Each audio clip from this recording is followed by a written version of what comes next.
Assalamualaikum friends, I am back again with another vlog. In this video I am going to discuss the corrosion, which is the most wide topic of chemistry. तो आज हम इस corrosion के बारे में पढ़ेंगे कि corrosion होती क्या है, ये क्यों होती है, किस लिए होती है और इसका साइड इफ़ेक्ट्स क्या होते हैं, यानी इससे क्या ख़राबियाँ पैदा हो सकती हैं आपके मेटल पे। तो ये आज सब हम डिस्कस करेंगे और उसकी जो थ्योरीज़ हैं corrosion के हवाले से, और इसकी सबसे इम्पोर्टेंट थ्योरी जो कि जो कि वेट और इलेक्ट्रोकेमिकल कोरोजन है, वो हम भी आज डिस्कस करेंगे। लेकिन उससे पहले कोरोजन देख लेते हैं, कोरोजन होती क्या है असल में। तो ये बहुत अच्छी वीडियो होने वाली है और आपको मज़ीद मालूमात मिलने वाली है इंटरेस्टिंग। तो अगर आपको इस वीडियो में कोई बात अच्छी लग जाए तो लाइक कर देना, सब्सक्राइब कर दो और बेल आइकन पर क्लिक करो, तो कि आपको मज़ीद इसकी अपडेट मिलती रहें और आपको मज़ीद इस जैसी इन्फॉर्मेशन मिलती रहें और आप इससे फ़ायदा हासिल करते रहें। तो हम अपना टॉपिक स्टार्ट करते हैं।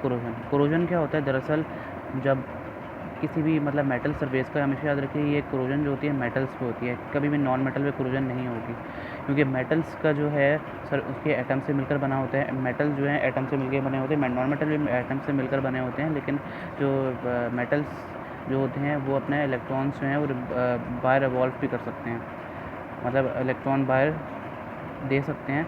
तो जब भी कोई सब्सटेंस, आउटर सब्सटेंस जो कि मॉइस्ट सब्सटेंस है या किसी किस्म की गैस से जब इंटरेक्ट करेगा मेटल, तो जो अपना इलेक्ट्रॉन, जो मेटल अपना इलेक्ट्रॉन दे देगा उस चीज़ को, तो वो कहलाएगी हमारे पास कोरोजन। यानी सीधे लफ्ज़ों में हम इस तरह कह सकते हैं कि किसी भी मेटल का या किसी भी जो सब्सटेंस का बाहर से ख़राब हो जाना, यानी करोड हो जाना, ख़त्म हो जाना, उसके जंग लग जाना, ख़त्म हो जाना इसका बिल्कुल लाइफ, तो वो कहलाती है हमारे पास कोरोजन।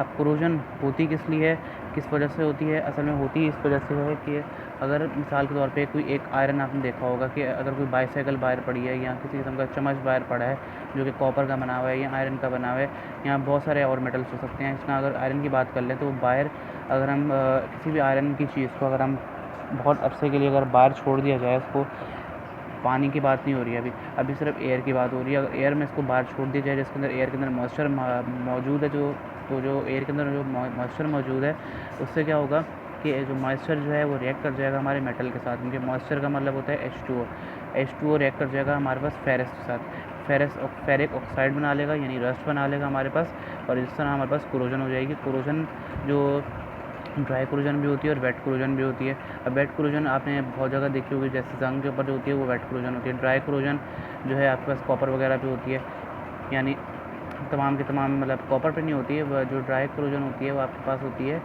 कॉपर वगैरह, आयरन वगैरह और इस तरह के और मेटल्स के ऊपर हो सकती है, ब्रास वगैरह पे। लेकिन जो कॉपर पे जो है या ब्रास पे जो है वेट कोरोजन होती है। आपने जो ग्रीन कलर का देखा होगा कॉपर पे, तो वो होती है हमारे पास कोरोजन सारी।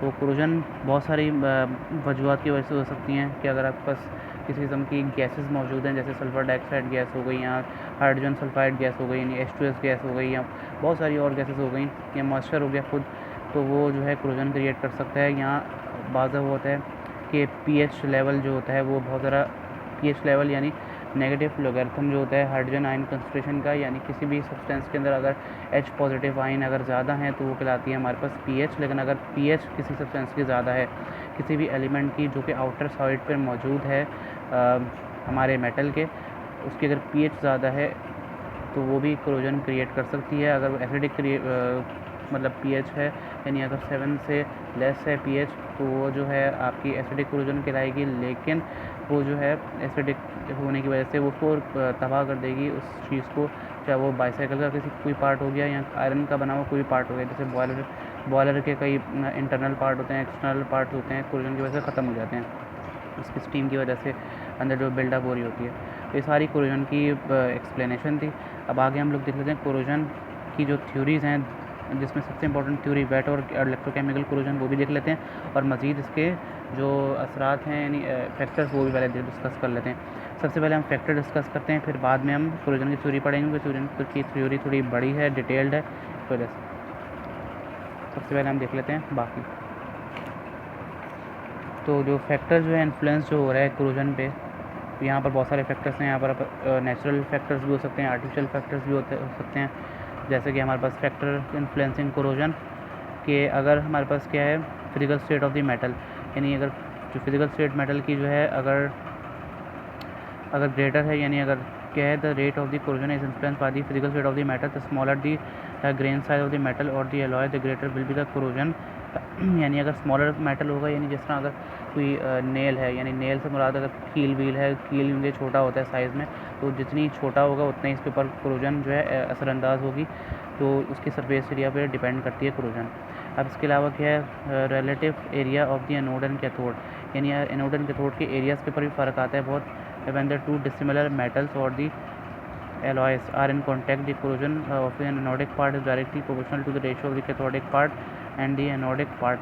When the cathodic area is smaller, the demand of the electrons will be less, and this results in the decreased rate of the dissolution of the metal at anodic region. असल में मसला यहाँ पर यह है कि अगर एनोडिक जो एरिया होता है, जैसे ज़ाहिर है एनोड से जो है इलेक्ट्रॉन निकलते हैं और कैथोड पे आकर जमा हो जाते हैं, तो कैथोड पे जो जमा होते हैं, अगर कैथोड जो है, अगर किसी भी हमने बीकर में कोई कैथोड लगाया हुआ है, डाला हुआ है, अगर कैथोड के अंदर उसकी सरफेस एरिया यानी उसका अगर मतलब एरिया जो है अगर बहुत कम है, अगर हमने बहुत छोटा मेटल यूज़ किया है, बहुत कम मेटल यूज़ किया है, तो उस हिसाब से कोरोजन उसके ऊपर होगी, यानी कम कोरोजन होगी, कम मेटल पे कम कोरोजन होगी। ज़्यादा अगर मेटल हम इस्तेमाल किया तो ज़्यादा कोरोजन होगी, टाइम थोड़ा ले लेगी लेकिन बहुत सारा कोरोजन होगी। तो ये जो है एरिया के ऊपर भी डिपेंड करता है एनोड और कैथोड के ऊपर, कि कितने इलेक्ट्रॉन्स निकल रहे हैं एनोड से और कितने इलेक्ट्रॉन जमा हो रहे हैं कैथोड पर, कितनी एरिया कैथोड पे जमा होने के लिए इलेक्ट्रॉन्स का। तो solubility of the corrosion solubility of the corrosion products में क्या है, in electrochemical corrosion, if the corrosion product is soluble in the corroding medium, then corrosion needs proceeds is faster rate. For example, lead in H2SO4 medium forms lead sulfate which is insoluble in the corroding medium, hence the corrosion proceeds at smaller rate। यानी अगर कहने का मकसद ये है, अगर कहीं पर कोई लेड मौजूद है, कहीं पर कॉपर मौजूद है, अगर कोई मेटल मौजूद है, तो अगर इसके ऊपर इसका अगर कोरोडिंग मीडियम अगर उसको मिल जाता है, कोरोडिंग मीडियम यानी अगर वो एसिडिक हो जाता है मीडियम, यानी अगर एसिड कोई किस्म का पाया जाता है हवा में और रिएक्ट करके मॉइस्चर के साथ सल्फ्यूरिक एसिड बनाता है या HCl बनाता है, तो उसके जो मीडियम जो है, जिसमें सल्फ्यूरिक एसिड और HCl जो कि एक मीडियम है, वो जो है उस पर मतलब जो है मेटल पे ही असरअंदाज होते हैं ये दोनों के दोनों। तो इस तरह हमारे पास कोरोजन होती है, solubility of the corroding product, यानी जो एसिड्स होते हैं उनकी वजह से भी कोरोजन हो सकती है जो कि फ़िज़ा में पाए जाते हैं।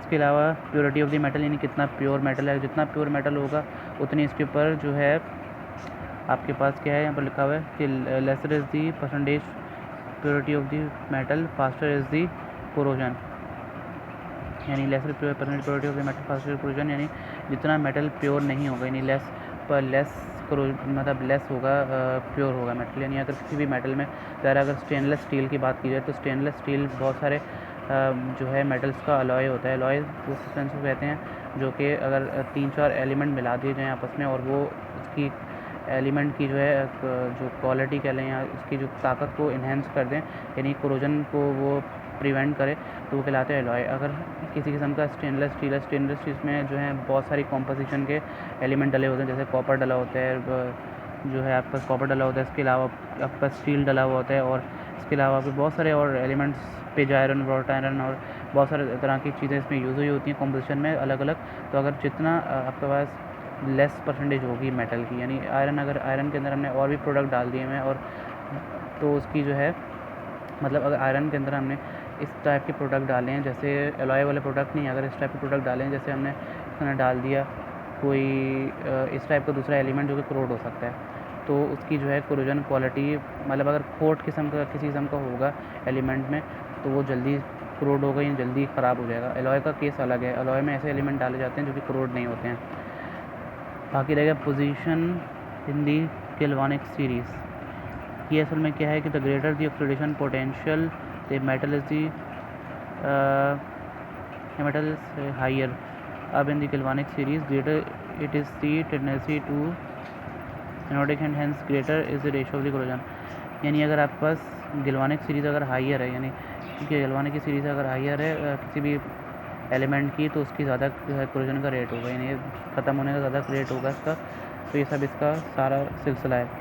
इसके अलावा अगर nature of the corroding environment, अगर एनवायरनमेंट में कोई ऐसी चीज़ें मौजूद हैं जिससे कोरोजन हो सकती है, जैसे कि हमारे पास है स्पेक्ट ऑफ दी पीएच, अगर पीएच किसी किस्म की इंक्रीज़ हो गई है एनवायरनमेंट में, या किसी किस्म की गैसेस मौजूद है एनवायरनमेंट जिसमें sulphur dioxide carbon dioxide, hydrogen H2SO4 यानी सल्फ्यूरिक एसिड और H2S gas, hydrogen sulphide gas अगर मौजूद है, इस टाइप की गैसेस मौजूद हैं, तो वो रिएक्ट कर जाती हैं हमारे मेटल के साथ और इस तरह कोरोजन को क्रिएट करती हैं। ह्यूमिडिटी ऑफ द एयर, कोई आपने बताया अगर मॉइस्चर आपके फ़िज़ा में मौजूद होगा, मॉइस्चर मौजूद होगा, किस किस्म का कहना चाहिए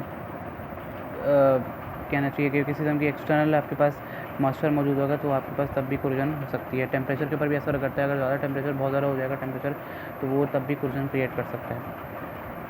तो ये सब चीज़ की इफ़ेक्ट्स और नेचर की जिन इफ़ेक्ट्स की बुनियाद पर कोरोजन हो सकती है। अब हम देखते हैं presence of the suspended particles in the atmosphere. तो ये भी क्रिएट करते हैं, जैसे बहुत सारे पार्टिकल हो गए, सल्फ़र गैस हो गई या चारकोल हो गए, जो कि जिनके अंदर एसिडिक प्रॉपर्टी पाई जाती है। वो एसिडिक प्रॉपर्टी की वजह से वो जो है अपने अंदर H+ आयन ले लेते हैं और इस तरह वो कोरोजन क्रिएट कर सकते हैं। कोरोजन का कंट्रोल हम इस तरह कर सकते हैं कि बहुत सारे सेक्रिफिकल मेथड है, जो कि सबसे इम्पोर्टेंट मेथड है। सेक्रिफिकल मेथड भी हम लोग डिस्कस कर लेंगे, लेकिन जो मेन इंपॉर्टेंट चीज़ें हैं जिनकी वजह से कोरोजन जो हम लोग प्रिवेंट कर सकते हैं वो ये हैं। Uniform flow of the corrosive liquid is desirable, यानी एक तरह का कोरोसिव लिक्विड होना चाहिए। यानी अगर आपके पास बॉयलर है तो उसके अंदर अगर आप पास करें किसी किस्म का मेटल, यानी किसी किस्म का आप पास करें इसके अंदर किसी किस्म का एसिड पास करें, HCl पास करें, H2SO4 पास कर रहे हैं, तो उसका जो है इसका यूनिफॉर्म फ्लो होना चाहिए। यानी ये नहीं कि एक जगह पे ज़्यादा फ्लो आ रहा है, दूसरी जगह कम फ्लो आ रहा है, तो इस तरह कोरोजन भी क्रिएट हो सकती है अंदर की साइड पे भी और बाहर की साइड पे भी। तो और यूज़ प्योर मेटल आपको यूज़ करना चाहिए इस चीज़ के लिए, ना कि आप फोर्थ वाला मेथड यूज़ करें। और इस तरह के और बहुत सारे इसके अंदर कोरोजन के कंट्रोल्स हैं जिसको हम यूज़ करते हुए हम कोरोजन को प्रिवेंट कर सकते हैं। बाकी रहेगा सेक्रिफिकल मेथड। इसके अंदर दो और मेथड है, गैल्वेनाइजेशन है और सेक्रिफिकल मेथड है, जो कि कैथोडिक प्रोटेक्शन में आता है। कैथोडिक प्रोटेक्शन में सबसे पहले सेक्रिफिकल प्रोटेक्शन क्या होती है, असल में यहाँ पर पूरा लिखा हुआ नहीं है, लेकिन जितना लिखा हुआ हम बता देता हूँ आपको। तो सेक्रिफिकल प्रोटेक्शन असल में होती ये है कि एक मेटल जो होता है, यानी एक मेटल हमारे पास आयरन हो गया, आयरन हमें रस्ट नहीं करवाना, हम क्या करते हैं लेस रिएक्टिव मतलब मोर रिएक्टिव एलिमेंट साथ लगा देते हैं, क्योंकि हाई रिएक्टिव एलिमेंट आयरन, तो हम इसके साथ जो है एक और रिएक्टिव एलिमेंट लगा देते हैं जिसमें मैग्नीशियम। इससे क्या होता है कि हमारे पास उसकी मतलब उस सरफेस को, यानी आयरन के सरफेस को हम कवर कर देते हैं किसी और मेटल के ज़रिए, जो कि ईज़िली वो घुल सकता है, यानी ईज़िली वो रिएक्ट कर सकता है आउटर आपके पास किसी भी चीज़ से।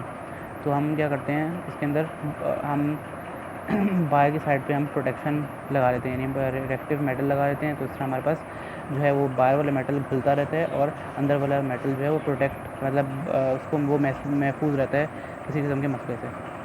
तो ये सारी प्रोटेक्शंस थी, इसको अच्छी तरीके से पढ़ लीजिए।